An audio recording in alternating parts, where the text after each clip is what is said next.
So welcome, Tan. Thank you. It's a pleasure to be here, Kes. Yeah, good to talk to you too. And not that I don't talk to you often, but last week we had your book launch, and that was absolutely fantastic. And I just love it, and I love that you've written a book. But it's not just a book. I love the work you do. It's so critical for workplaces. We're going to get right into that, but I think we've avoided it for way too long, and now it's come back to bite us on the bum. So thank you for joining us to share some of these gold nuggets with us. It's a pleasure. Thanks for having me. I've been eyeing off your little podcast, thinking I'm going to get myself on there, Kes, one day, with your very esteemed guests, I must say.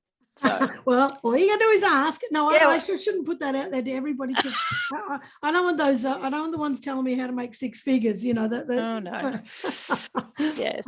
No, it's good to have you, and I'm glad we've waited till you've launched the book, because we could talk a lot about that. And from what I heard about on the night of the book launch, the people who have read it and who've contributed to it are saying how much of a difference that's going to make to workplaces. So, anyway, I just think this is such an important topic, and we are at work 8 hours a day. Well, let's just generalize for a minute. Yeah. If we're not, whatever the hours are, is that we are at work more than we're spending with our families. And if we're not freaking happy, or if we're at least not tolerating it to a point where it's not being destructive to us, we're in a bad situation. So, we've got to be able to look at that. So, do you want to say anything before I ask you the first question? Because it's like you're chomping at the bit to say something. I was actually just wondering, I think this kid's going off plan again, but I'm having to get used to you. It's a bit like the book launch. Okay, well, my head thinks we're going this way, but maybe we're going another way. And okay, Tan, practice your adaptability skills. That's okay. I can do this. So go for it, kids. Drop me wherever you want to drop me. I'm just watching you rock in your chair, So I'll be in the fetal position by the end of this. Probably. Yeah, I'm providing you psychological safety, so just wrap yourself up in it. Oh gosh, I did a great post. Did you see? I did a great post last week of the Foxy Loxy and Chicken Little. That old fable, and exactly that. Where the fox is over the other side of the river saying, "Come on over. It's a psychologically safe space over here. Come on over. I'm not going to rip your head off." And really, we hear that a lot in workplaces where leaders or the head honcho is saying that it's a psychologically safe space to speak up. But as soon as somebody does that, they're punished. There's those consequences that actually arise. So you've just taken me back to that. But I trust that you won't rip my head off. No, let's assume that I'm just another chicken, and come over here to Chicken Little and we'll be fine. Okay, it's a deal. I love it. So, you're very, very focused and very, very into, you live and breathe psychological safety and mentally healthy workplaces. And I love your passion. You're so into it, but not just because you're into it, you actually know it. You got a really extraordinary depth of knowledge, sitting under that. So what got you into this? What started you focusing on mentally healthy workplaces? Where's your background? Give us okay, it's a really long story, isn't it? So where do I start and where do I finish? Look, I think sometimes just life leads us to where we need to be. It's a bit philosophical, isn't it? But I think most of my career I've been working in, I guess I would call servant type leadership roles. So making change in the health sector. So I've never been one that's about, working in the private sector and making shareholders ridiculously wealthy. I've always had roles where I felt like I was serving somebody, the community, or even my team. And so I've always had a real passion for people and good humanity, I suppose, but also been really business driven. And over my career, there are times I felt that's contradicted itself. I've never quite felt like you had to be one or the other. You were either a real people and culture person or you were a hard-ass business person and wanted, big outcomes. And I think about 6 years ago, I was in a senior leader role in the health sector, and this pack came across my desk, and it was from Beyond Blue, and it was called Mentally Healthy Workplaces.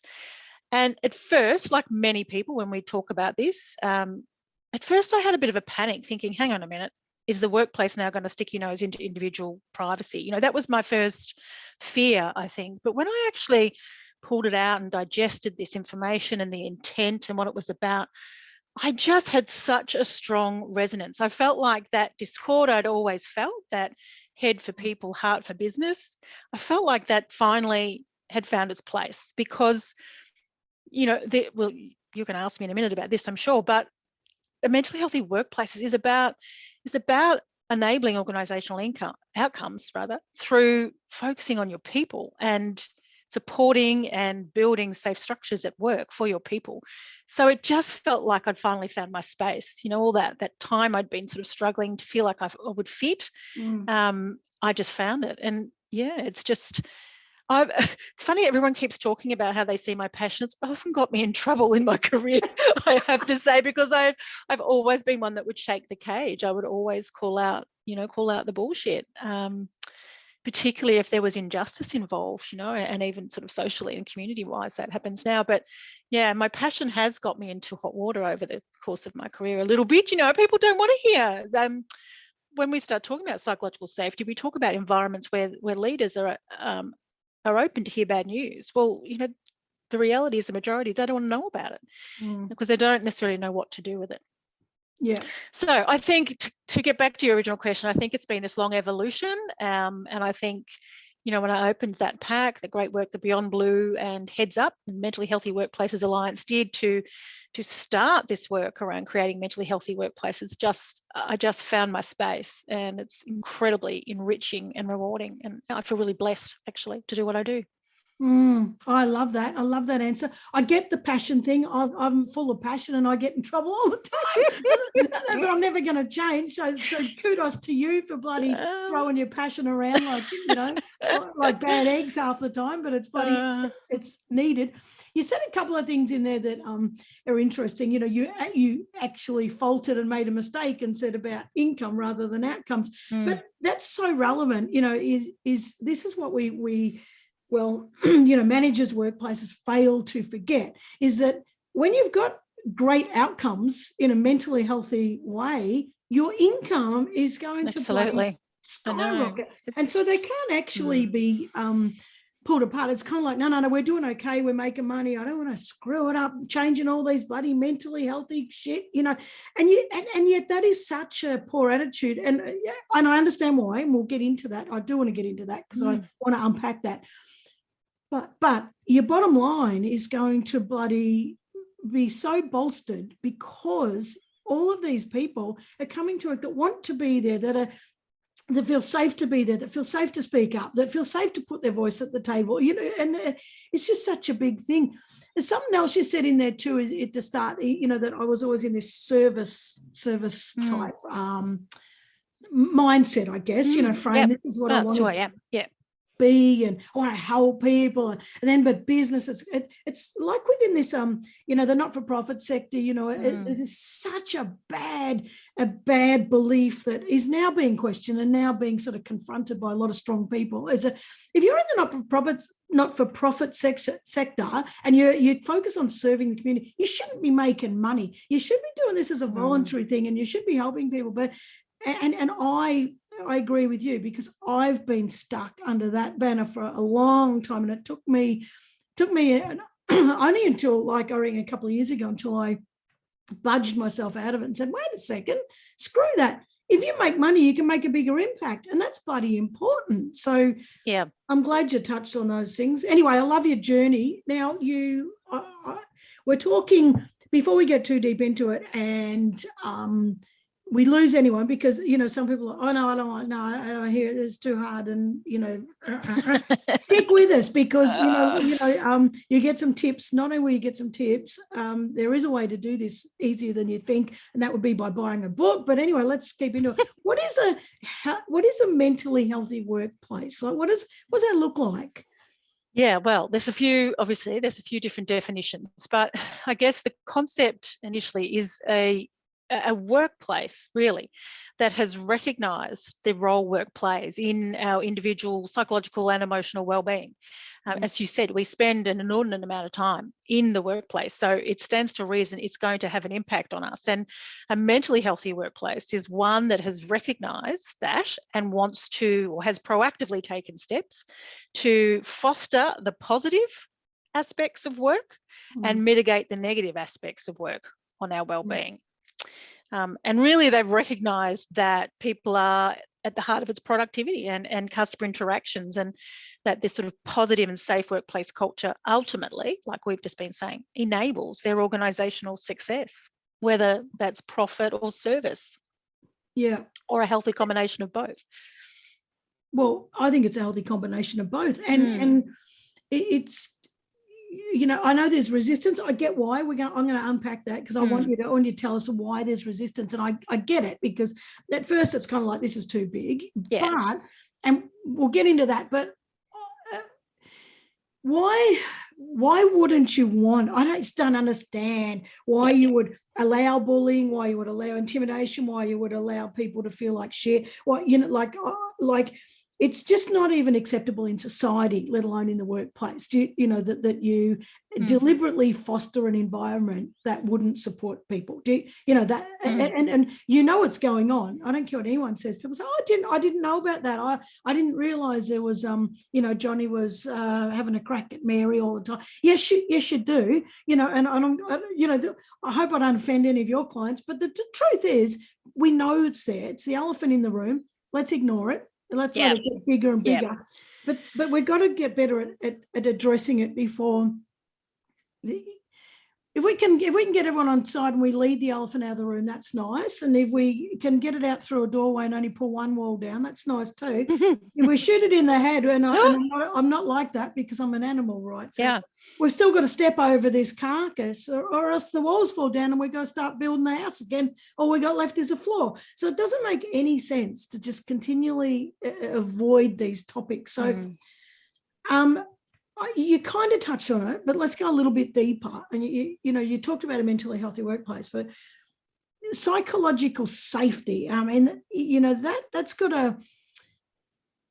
It's, if you just want to come to work, just do you think, oh, for God's sake, I've got a business, I just want to do my thing. You start talking psychological safety.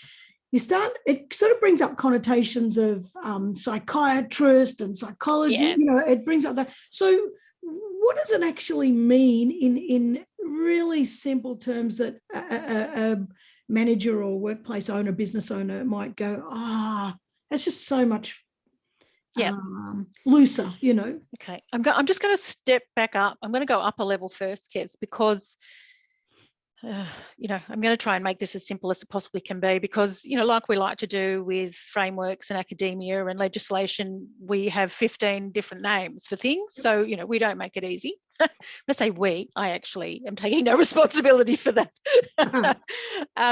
But I just want to go up a bit. Everybody knows in the workplace around occupational health and safety, around physical health and safety. We all get that. We all get the trips, slips, hazards, all of that sort of stuff. We all get that we need to look out for our physical well-being. So they are under OH&S. If we see OH&S as the umbrella, our workplace occupational health and safety. On, you know, one side of that umbrella, we've got physical health and safety. Again, we all get it. We've been playing in this space for a long, long time. And then on the other side, we've got psychological health and safety. That's been in legislation for some time, but it's much harder because people don't get it. You can't see it necessarily. So what is it? And because it's such an evolving space, we're learning more and more and more about the factors at work that actually are known to impact us psychologically. And this is pre-pandemic, right? All COVID's done is shone a light on stuff that was already there, exposed cracks that were already sitting there. They're just now, you know, crevices. So we've always had this obligation to proactively mitigate the risks of harm psychologically and physically. Going back to that side of psychological health and safety, underneath that sit two aspects. This is where it gets a bit mind-boggling. One of those is this concept of psychological safety. So psychological safety is used all the time when people actually mean psychological health and safety. There's an absolute thread, but they're two different things technically. So under the big banner now of psychological health and safety, on one arm we have this concept of psychological safety, which is what we would, there's a number of definitions, but what we might call an environment of rewarded vulnerability. So it's a program of work where you proactively implement these strategies that help create environments that are safe for people to speak up, where people feel that they won't be humiliated or punished if they make a mistake, where people feel safe to contribute their ideas, their questions, their concerns and mistakes. So psychological safety has become a bit of a buzzword, and there's so much misunderstanding about that. I just wanted to take the time to clarify that.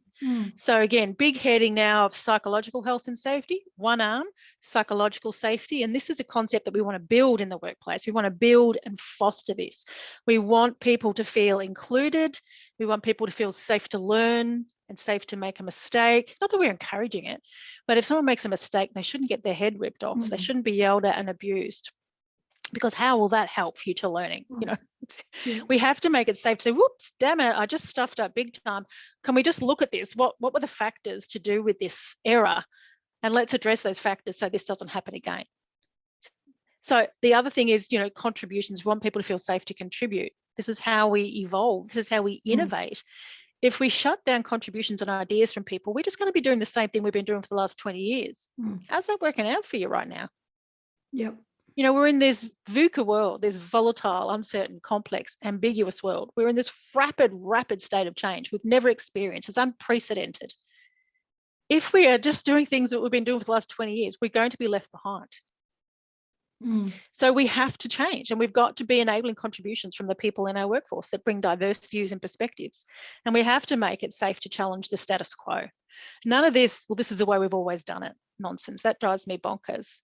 So that psychological safety is this program of work where we're really looking at building that, it's almost, I suppose, emotional safety, isn't it, into the workplace, where we will foster those things that enable teams to collaborate really well to get this great innovation. And if people want to explore that, go and Google Project Aristotle. Was actually a big study done at Google where they studied high-performing teams, because the concept of psychological safety is now considered to be the single most important factor in a high-performing team. So that psychological safety is about team performance, high performance, innovation. Really important in today's workplace, any workplace. The other side of our big psychological health and safety overarching heading is psychological harm prevention. This is when I need a whiteboard, right? I'm struggling not being able to draw. So I've got too many arms going everywhere. So there's, you know, one is about we want to protect people from harm, and the other is we want to build these positive factors that we know contribute to great team and organisational outcomes. So when we're talking about psychological harm prevention, and you rightly were talking about discrimination, bullying, you know, requirements, legislative requirements to address those have been around for eons. And what tends to happen is people just have a mandatory training program. And I call that a transactional approach. Transactional won't fix the problem. It addresses a compliance requirement, but it doesn't fix the problem. We need transformational activities. We need to look at the systems, the behaviours, all of those factors that actually contribute to those behaviours in the first place. And in my book, there's a whole checklist about, are you a workplace that is more predisposed to bullying? Because there's a number of factors that we know that evidence shows if you've got these at play, you're more likely to have bullying environments. It's fascinating that you can actually predict. So psychological harm prevention is those, it's around inclusion, diversity and inclusion. And we know that we still have, you know, overt exclusion in workplaces, and Indigenous people, religions other than Christian, LGBTIQ+, they're the top three that are still being discriminated against in workplaces. The Diversity Council of Australia do a study every 2 years, and that's gives some great results.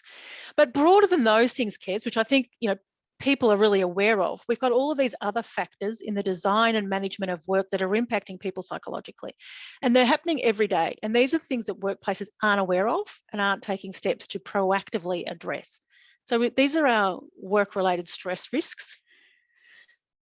Now might be time for people to go and get a stiff drink, but they're also known as, well, this does my head in too. You know, even when I was writing the book, I had to, you know, I did so much research to try and land all this language, because it's a shitstorm, quite frankly, and it just doesn't help people. So those things, those work-related stress risks, are also called psychosocial hazards. Okay, the language just does not help. And my plea to people is always, don't get caught up in the language, don't let it overwhelm you, just stay focused on what you're trying to achieve. And that is to address those factors at work that contribute to poor psychological wellbeing. That's it. It's as simple as that. So the other factors that we know cause work-related stress, those psychosocial hazards, are things like workload.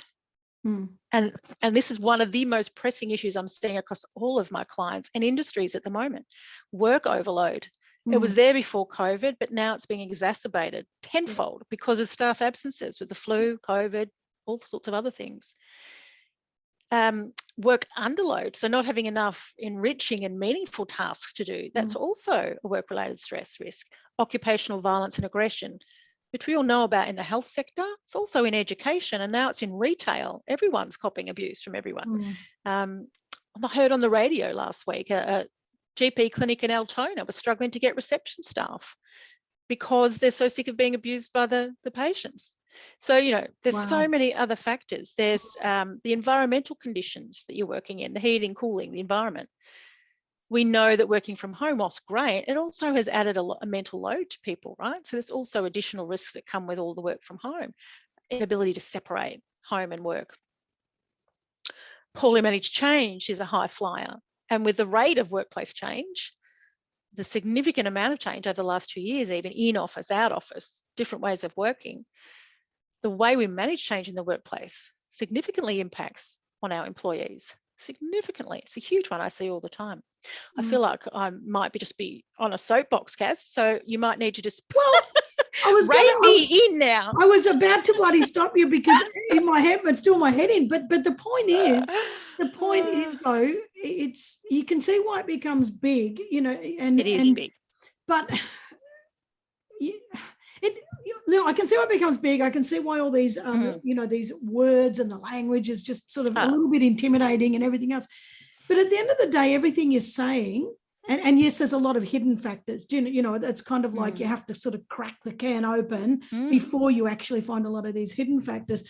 But I still think that we just have to get some momentum in the right direction. Let's just get started. Yeah. And sometimes we're like, now, well, that doesn't affect my workplace. You know, I know that Johnny up the road, he's having some shit going on up there, but not here. Everyone's happy, you know. But I haven't done a survey in 10 years, but I know everyone's happy. You know, and have you got sick leave? Yes, bloody bastards don't come, you know. And have you got this? Yeah, but you know, this is still happy. And I know this for a fact because I had a conversation with someone just last week who was saying exactly that stuff. So it is not.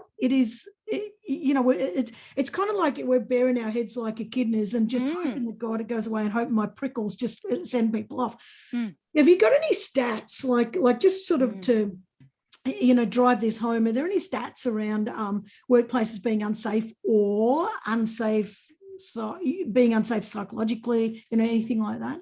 Yeah, so we know that upheld work cover claims are significantly increasing. So the latest stats we've got in Victoria is between 2017 and 2019, mental injury claims, so they were upheld, increased by 20%.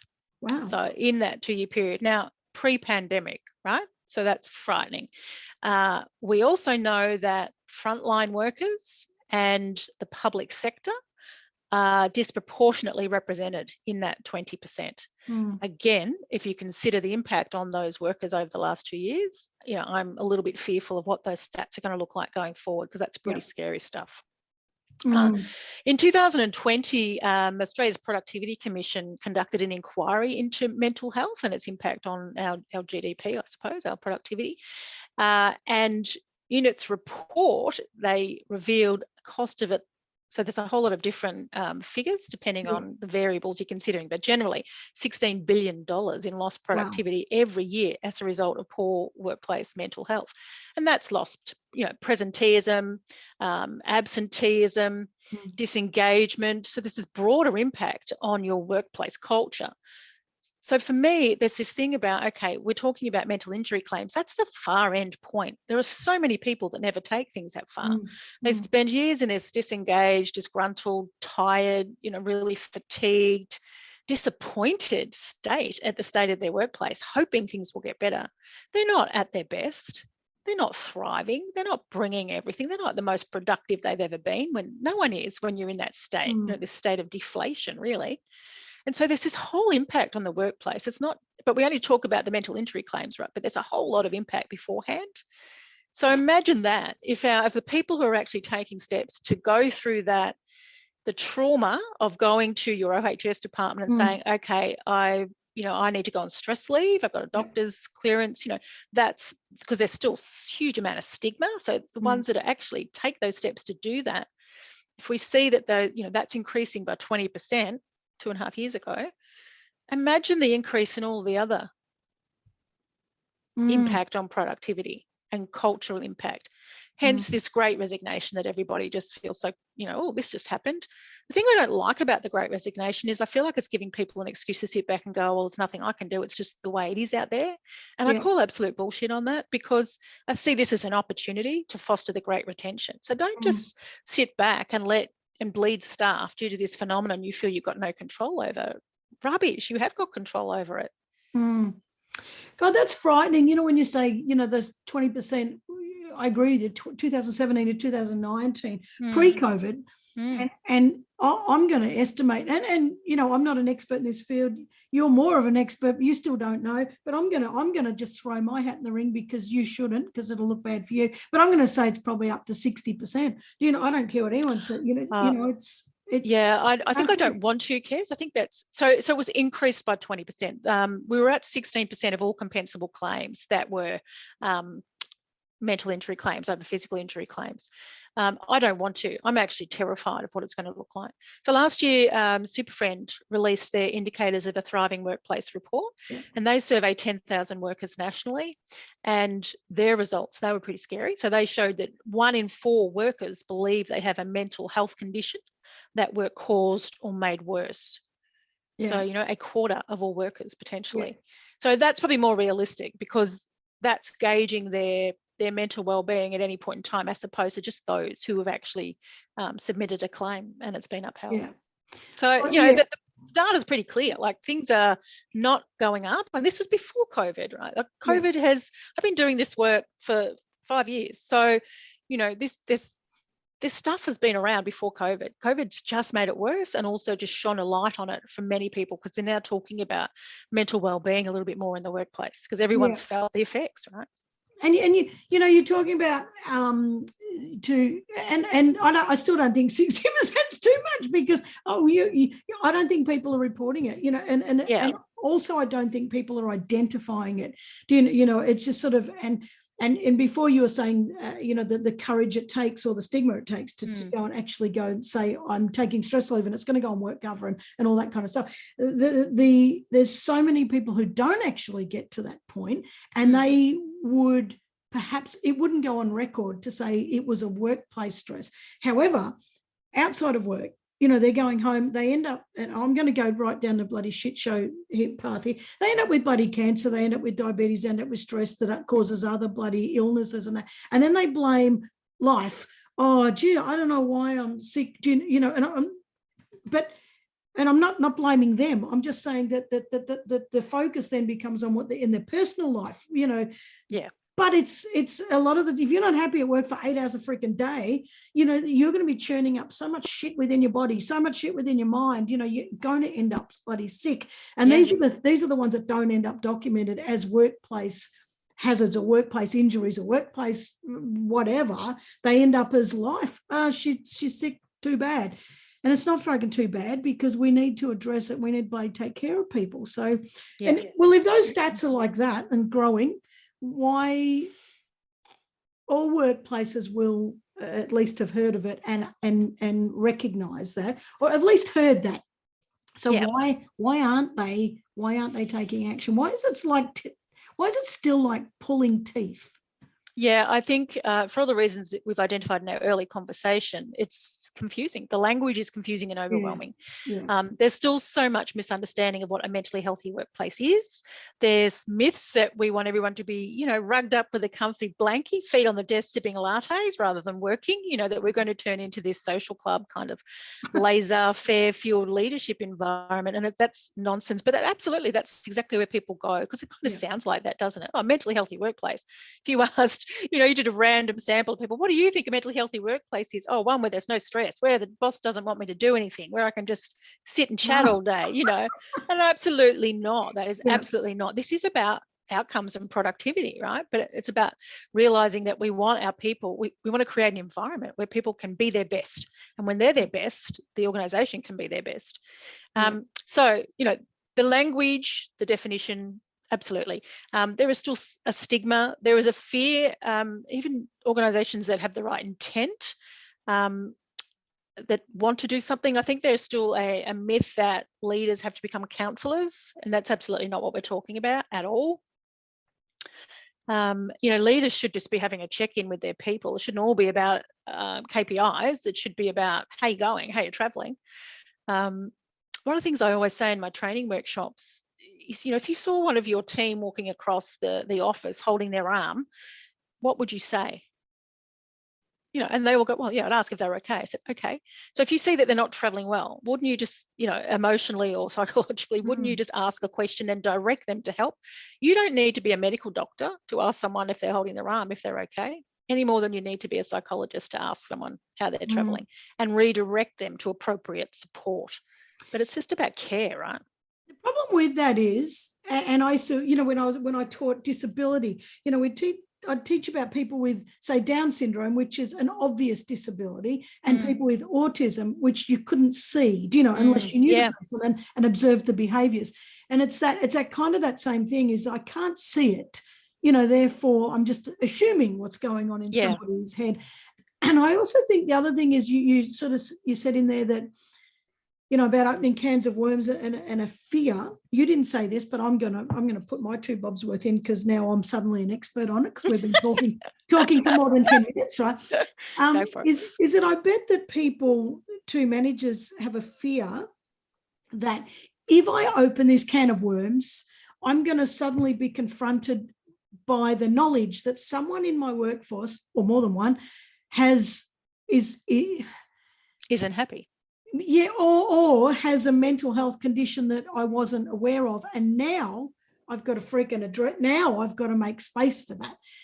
So that it's kind of like the head in the sand. If I just don't do anything, maybe it'll never become a problem.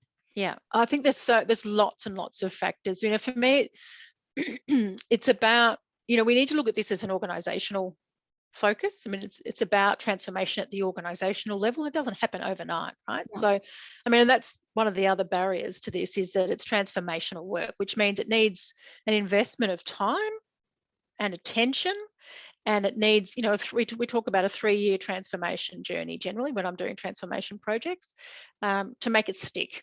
Yeah. And we're in this world of instant gratification. People want quick wins, quick fixes.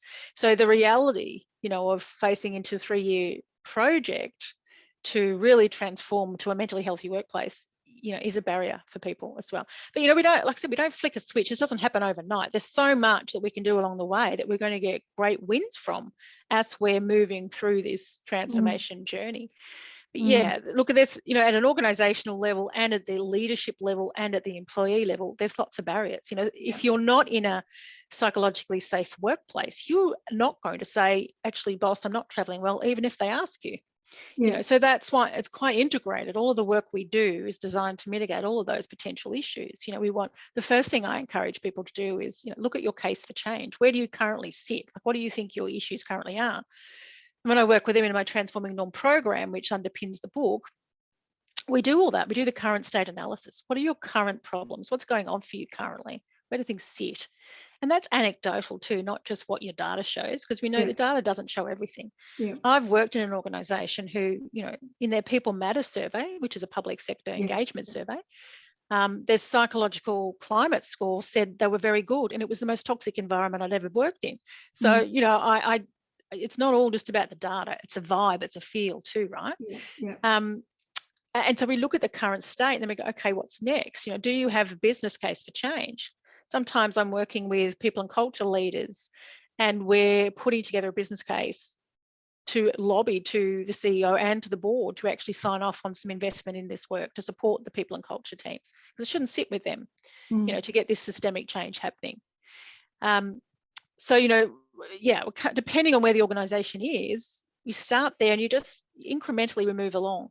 When we've got the case for change, when we've got a bit of sign off, when we know what the current state is, then we look at psychological safety. That's the first thing I do, is roll out psychological safety training to all people leaders.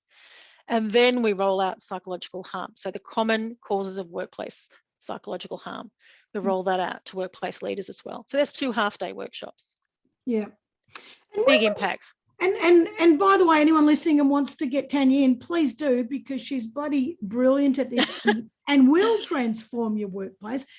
But, you know, I think we also need to say here is, you know, and I've sort of gone, well, why wouldn't you? You know, people don't do it. Their managers don't do it. But I'm going to also sort of counteract that and say that I do know for a fact that many do it, you know, and are working with Tanya and really do want to do this. So yeah. I'm certainly not saying that, you know, that it's everyone out there doesn't want to do it, because I know they do. So, but anyway, you also talk about mental injury, and I'm just curious about that, because, you know, you're talking about we've got mental illness, we've got psychological safety, mental healthy workplace.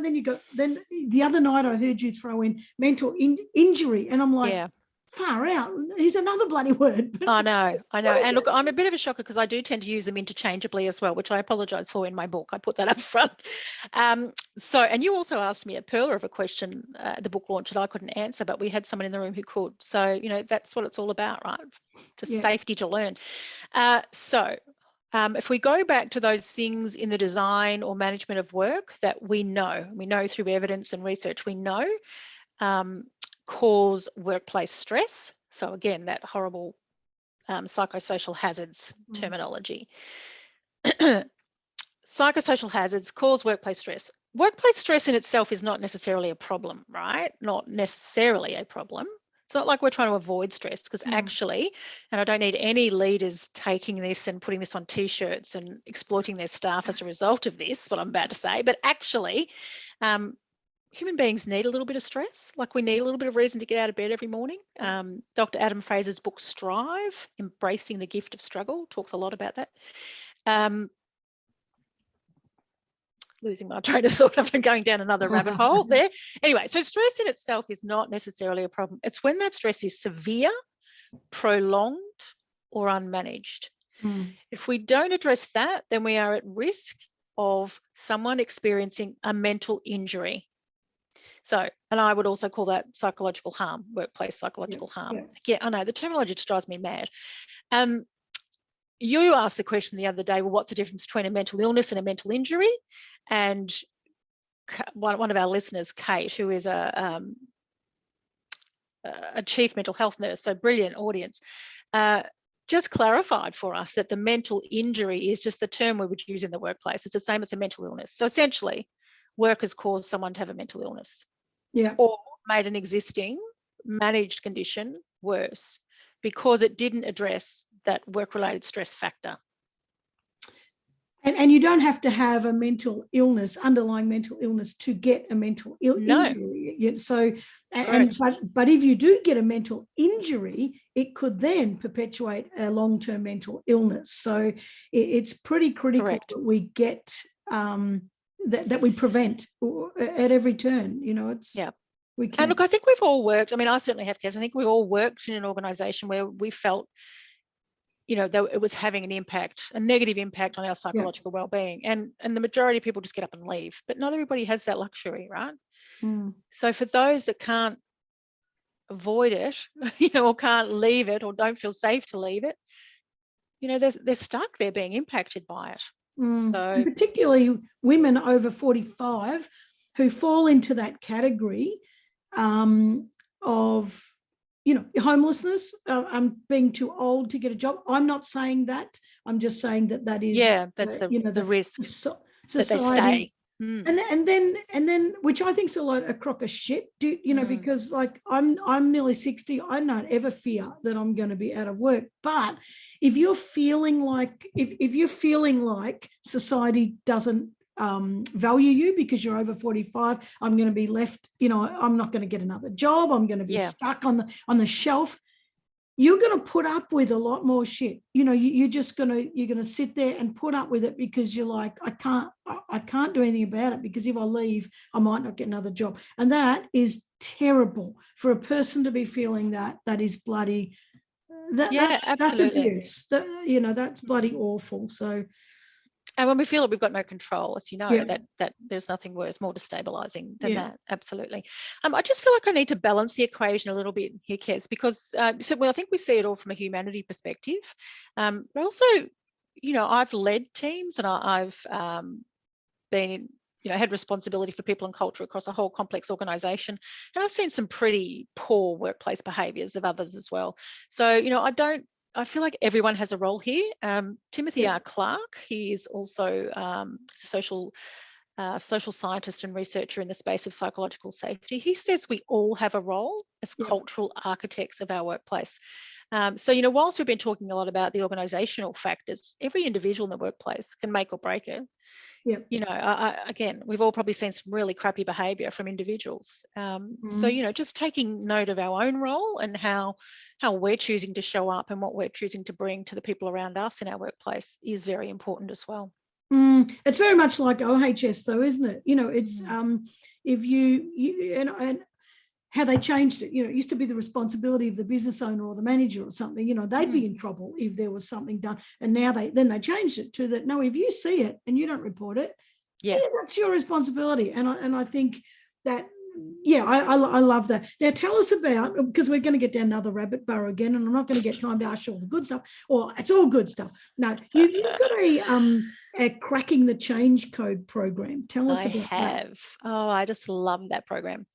I think a lot of people in workplaces are charged with leading change projects, but they've not got any change management training or experience. And, you know, that puts them in a vulnerable position, but also we know where true change methodology is used, the outcomes are significantly higher. So the project really, the program I established to work one-on-one with those people in the organisations that we're charged with that.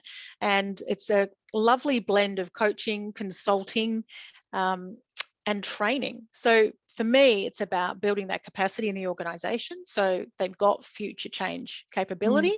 And I provide a lot of templates and tools for them to retain so they can make future change projects easier. But we work one-on-one together very closely. We plan out their program, including their change communication and their change strategy. And then we have tactical coaching sessions. And I've worked with, and I actually love it. I really love developing people. So I like to see the progress when I'm working one-on-one over that 6-month period, and just to see the organisational outcomes, because, you know, when they apply some of the methodologies that I'll speak to them about, you know, they always just come back so lifted because they've seen it in action, they've seen it work in action, and that's a great reinforcing activity for their learning as well. So, I mean, I've done lots of HR projects people are implementing, so new performance review and development frameworks, organisational realignments, change. The Gender Equality Act has been a big one. So there's about 7 organisations I've worked with under this program to implement the Gender Equality Act. In a way, that's about embedding new ways of thinking and working, you know, getting into change hearts and minds, not tick and flick compliance, which is, you know, really meaningful work. So transformational work, I don't do transactional, right?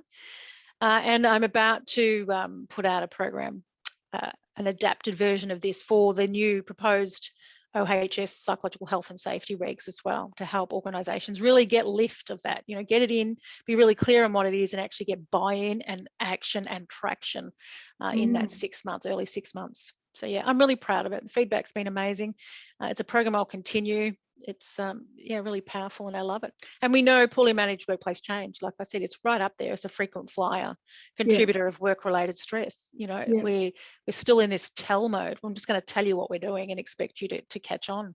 But actually, it doesn't work that way. Just because in your mind, we tend to see this linear approach where there's a list of tasks, and whoever's leading it just goes, well, I've done all the tasks, so the change is successful. But actually, the people who had to make a change, they're still doing the old thing. They haven't come up.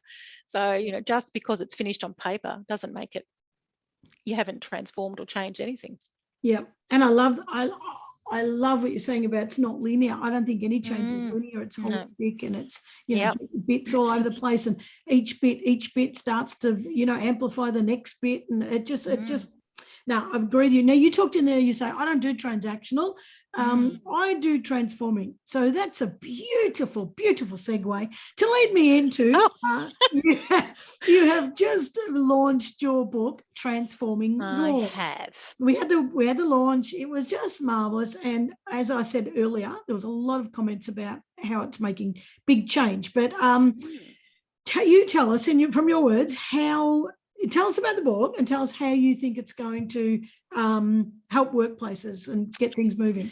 Yeah, so the book is called Transforming Norm, Leading the Change to a Mentally Healthy Workplace. And I think the gold of it is in one powerful punch of a book, you've got your whole complete, you know, transformation guidebook, right? So you've got why this is important, how you can build a case for change internally if you don't have, you know, leadership sign off and buy-in or budget.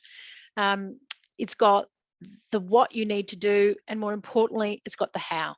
So most of the legislative stuff, like there's some great guidance material on WorkSafe website, for example, around psychological health and safety in the workplace, but it's very much the what. We still don't get the clarity on, well, actually, okay, so this is what it says I'm supposed to be doing, but what's the context for my workplace? Yeah, how does this work in my workplace, and how would I implement that? Like, what is a control measure for workload management? You know, what the hell am I supposed to do about it? So the book is just like this holistic A to Z. Here you go. Here it is. Great actionable strategies. And so I've had a HR lawyer provide insight and review the whole book, and a inspector from WorkSafe New South Wales, and you know, anyway, I won't go off on a tangent there. But so, you know, there's really good regulatory oversight, but very evidence-based strategies, along with strategies I've worked with my clients on and I've seen actually work.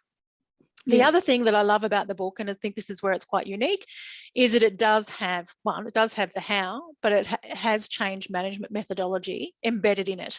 And so organisations are getting, you know, 2 for 1, really. They're getting a guidebook on how to lead successful change with the topic mentally healthy workplaces. So I'm really proud of that. I think it's quite unique.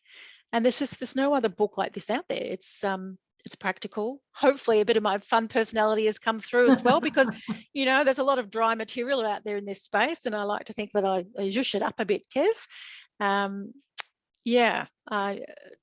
It's just the go-to guide, really. Yeah, early feedback's just amazing. I had a leader who purchased a copy, contact me over the weekend saying she wants 29 copies, one for every one of her staff members and her board and her advisory group or something. So I was like, okay, well, that's great. So fabulous. Yeah, that's really good. It's definitely hitting the mark. So that's great. And like you say, there's nothing like it out there. But I think what's good about it, one, is it's complex and it's, you know, complete. Like it's as complete as we've got the information at the moment. You know what? Yeah. But it is also simple steps on how, you know, it's applicable, and a lot of books will tell you all the, like you said, all the, like the WorkSafe checklist, and there's not that kind of, like, you know, anecdotal, well, this is how you do it, you know, this is, and even this is how you can start it, you know, because, you know, you're not going to buy the book probably and just transform your entire workplace in the next month, but if you get started with a few steps, you know, it starts to get the momentum going, it starts to let everybody know in that space, this is what we care about, and this is where we're going with this. So awareness is the first stage of change. So when we talk about change methodology, there's lots of different change models, but I use the ADCAR model under ProSci. But, you know, awareness is the first in that acronym. And so this is about awareness. So get it out there, you know, start sharing the information, start sharing the case for why. Like we always need to lead with why. This is why we need to start talking about this. That's the transformation. The transformation is the hearts and minds, right? Yeah. That's what needs to transform. Yeah. That's the hard part, the fun part. It's the stuff I absolutely love. But, you know, that's why people revert to transactional, I think, because it's easier and they can see, I've completed something. Tick a box. Yeah. Yeah. Now, I think human beings are very complex and, stuck in our ways, and we have deep-rooted belief systems and everything else. But at the end of the day, the other part to that is we all want to be happy and we all want peace. We all want a better life. So we have to focus more on that end of it. But now, I wanted you on here because you've gotten off the bench. You're getting off the bench and helping people in their workplaces, which I think is bloody magnificent. You're also getting off the bench writing a book, but a lot of people are put off by the daunting task of writing a book because, it's kind of, well, there's a couple of reasons. One say, well, I've got nothing to write about. No one wants to hear what I've got to say. There's a whole lot of that self-defeating talk as well. On the other hand, there is also, it's a lot of freaking work, and it puts a lot of people off. So what made you decide that a book was another great avenue to get Oh, look, I've got so much to say. I didn't have a captive audience for all of the things I wanted to say, so I thought a book was a great way to put it. Look, I've always been a writer. I actually studied professional writing and editing in a previous life, and I love writing. I have 2 fiction manuscripts tucked up the back of my cupboard there. So, when I'm dead and the kids have to come and go through the house to clean everything out, they're going to unpack this. They're going to read these, bodice rippers, Kez, and then they go, Mother, what the hell?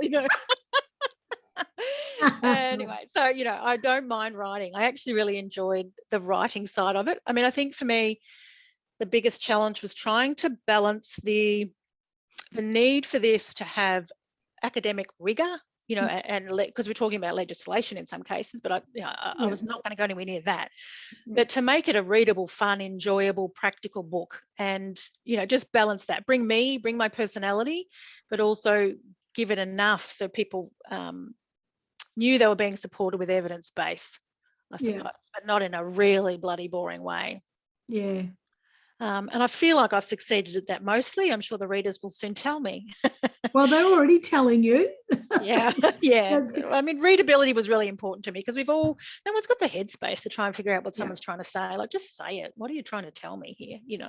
Oh, I agree. I can't stand books that are full of bloody fluff. I just want the juice. It's, and like you say, you've got so much to say, you can't say it all unless someone books you for an entire program. It's very hard to get it all out there and everything else. But a book is a great way to reach those that you're not going to reach. And for every workplace that even starts to make any small change, that we're moving in the right direction. So it's going to be extremely valued by those who read it. And anyway, so now, I have absolutely loved this conversation. You're a bloody gem. You went down a few rabbit burrows that got a bit deep, but I tell you what, people who are needing to have a workplace that's needing change are going to get so much value out of everything that you've spoken about, and I think it's so critical. But here's my and question. And if workplaces want to start getting off the bench and build a culture of psychological safety, where can they start? Other than buy your book. You just go buy the book, and for Christ's sake, it's only $30 and you start making a change. Done. But other than that, what else? Yeah, I think so. For me, it's always about just take that one step. I said this last week at the book launch, because this can seem monumental, and you use an elephant analogy, and I have another one. How do you eat an elephant kind of thing? One toe at a time. Just get off the bench and start doing one thing. And if that is, head to my website, read the blogs, read the free resources I've got there. Like, that's all free. Free. It's not going to cost anyone anything. And just start to deepen your knowledge on this. Hit me up for a 15-minute chat, and let's just see what this looks like for your workplace. Again, it's free. There's plenty of ways just to start this journey to see what this might look like for you. And I think the other thing is, don't feel like you've got to do it all in the next, like I said, in the next month. It's impossible. It's not. This is transformation. This is slow run, but there are things you can do, and I've got this in the book. There are things you can do early that get huge momentum, that help energize you and keep the buy-in internally. So, it's not like you've got to wait 3 years before you can see any achievement, right? Or see any success. It's no way, because who can sustain that? I can't sustain that. So I don't want that for my clients either. So, you can get big wins really early, really big wins. The psych safety training is so powerful. It always shifts people. I've had really tradie type attendees who have responded to me afterwards and said, I thought that was all just going to be a wank, but actually it was really good, and really, that really meant a lot to me, because he showed up pretty engaged. So it was interesting to know that had been his feeling before coming. But, I loved that someone could still be influenced who come with that attitude. So it's powerful training. So if that's it, invest in a half-day workshop, like, again, big win, small things, but ultimately you want to look at a longer term vision, right? Yeah. But just get started. Just get started and get the book, off the bench. Buy the bloody book, and mine's coming in. Australia Post hasn't delivered mine yet, but I did get a text that I've got a parcel at the post office. So it could be your book, and there I'll get you go. excited. It has delivered it. People can buy the book at your website, but let's get into it. Where can people find you and start? They can follow you, all that stuff. Yes, they can find me everywhere. I've got this horrendously difficult name to spell, so I apologise in advance. But will you be popping links up, Kez, or do I need to spell it out? Okay. Yeah. The website, again, I give away so much in my website because I do have that servant mentality. So hit it up. It'll cost you nothing. Just start reading and understanding this space. LinkedIn, I love people to connect on LinkedIn. I'm quite prolific in my posts as well on socials and LinkedIn. So again, just building your knowledge and awareness. Facebook I hate, but I'm on there anyway. Cheers to that. Yep. And Instagram I love, but you'll often see, cute animal pictures on there as well. So I apologise about that. And excitingly, I also have a YouTube channel now. So that'll be getting, that's there now, if you can find it. I don't know how to do that, but my beautiful practice manager is sorting me out. And that'll be promoted in the next couple of weeks anyway. And I will put a link to that, to the YouTube channel, and all of the other places that people can find you in the show notes. So thank you. Tanya, I've absolutely loved this. And it's just, I love that me being the type of person I am, I love that you're bringing love to the, that people can be happy and work at the same time. That's the most important for me. But I also love your passion, and there's a difference when you're working with people that are doing this type of work, people that are heads on sticks and they just sprout a whole lot of information at you. You tick boxes, transactional. You're not like that. You're so invested in it, and you're passionate, you're immersed, you truly want the best for people. And that shines through. And that's what I really love about you, your deep sense of humanity and deep sense of wanting the best for people. So, and that's definitely come across. So thanks, Kez. Well, at the start when you said we go for an hour, I was like, holy crap, I can't talk for an hour. Oh, yes, and you now can. I feel we could talk for 3 hours and still not be done. So, yeah, sorry, I'd planned to be a bit more succinct than that, but, once you take the lid off. You've added the hour. I said 45 minutes. You just took the liberty of the other 15. Oh, I'm so sorry. See, this is why I write books. It's just too much to say, Kez. But Tanya has said it, very well, that she is prolific with her posts and that you get a lot of information. So please start following her. But Tanya, thank you so much for joining us. This has been absolutely bloody fantastic. And, I just want people to go and see what you're doing and start kicking it off in their workplace, because it's so vitally important that people are happy when they go to work. So thank you. Absolutely. Thank you. Thank you for all you do for humanity, Kez. You're a gem out there too. Oh, my pleasure. But today's on you. Yeah. All right. Thanks so much. All right. Catch you soon. See ya. See you. Bye.